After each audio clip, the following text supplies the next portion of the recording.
السلام علیکم، تاک نیوز میں خوش آمدید۔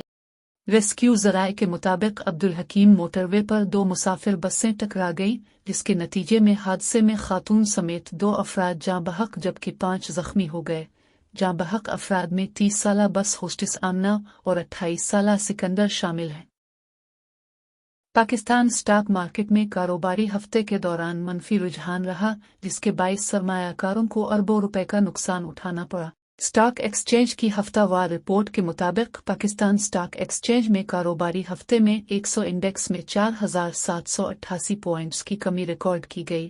ایک ہفتے میں 100 انڈیکس 4.30% کمی سے 1,09,513 پوائنٹس کی سطح پر بند ہوا۔ پاکستان اور جنوبی افریقہ کے درمیان آخری ون ڈے میچ کل اتوار کو کھیلا جائے گا۔ پاکستان کرکٹ ٹیم جنوبی افریقہ کے خلاف تیسرا اور آخری ایک روزہ میچ کھیلنے کے لیے جوہانسبرگ پہنچ گئی ہے۔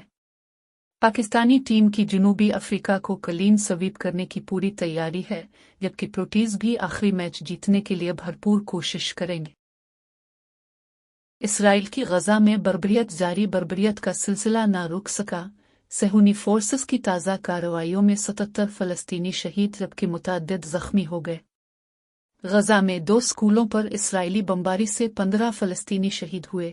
7 اکتوبر 2023 سے شہید فلسطینیوں کی تعداد 45,206 تک پہنچ گئے۔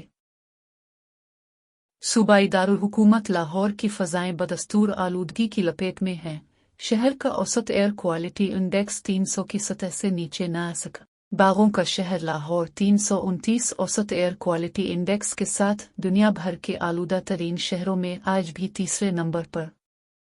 کراچی میں پانی چوروں کے خلاف بڑی کارروائی کے دوران رینجرز اور واٹر کارپوریشن نے کروڑوں روپے مالیت کے پانی کی چوری کا بڑا نیٹ ورک بے نقاب کر دیا۔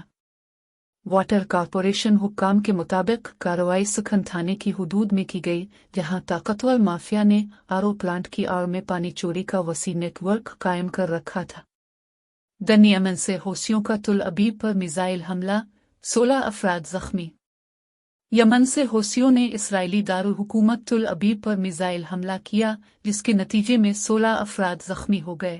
اسرائیلی فوج کا کہنا کہ اسرائیل کا فضائی دفاعی نظام یمن سے داغے گئے میزائل کو روکنے میں ناکام ہوا۔